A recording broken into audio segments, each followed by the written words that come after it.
So I'm Nick Hogenholt, And I'm Nolan. and this is our thermal project. So it was Thanksgiving week, and our families and stuff are baking food and making it for our gatherings and everything. And we were like, what would be the difference between a convection bake and a normal bake oven? Because everybody says convection bake is faster and stuff, but it also is generating a fan to blow air across the top and around what you're baking, so that way it convects it and heats it up faster.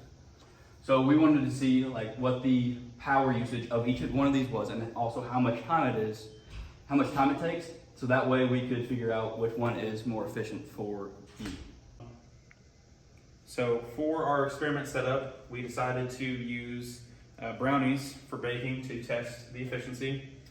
To start, we did a control test just using a traditional bake and following the instructions on the box to get a end condition and end temperature that will be used in each one of our tests. So the first test, we just did a traditional bake, same pan, same brownie mix, everything was the same.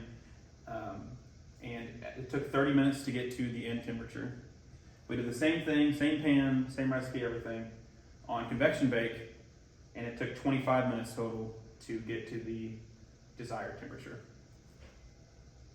During each one of our tests, I wanted to measure the current that was getting drawn by the ovens.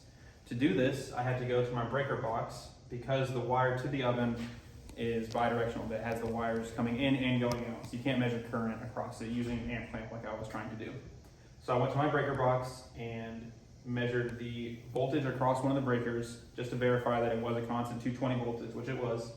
And then amp clamped one side of the wire to measure the current during the test.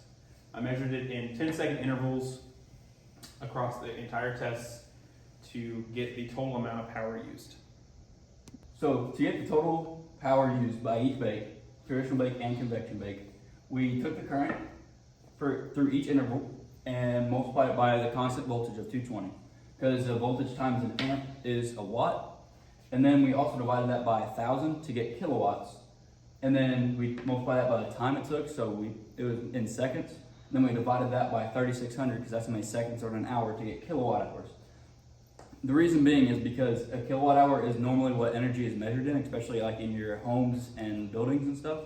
And it's normally about 12 cents per kilowatt hour. So after the traditional bake, we figured out that it used around 2.6 kilowatt hours, and the convection bake only used about 2.4 kilowatt hours, but it also took 5 minutes less. So just from that, and using 12 cents per kilowatt hour, you save about 3 cents per bake, and you also save 5 minutes. So if you want to take a little bit of time off, you're in a rush to cook something, use convection bake. You're going to save minimal money, but you're also going to save time. But if you're like Little Debbie and you are making a bunch of things constantly, 3 cents per bake goes a long way, and 5 minutes, time is money.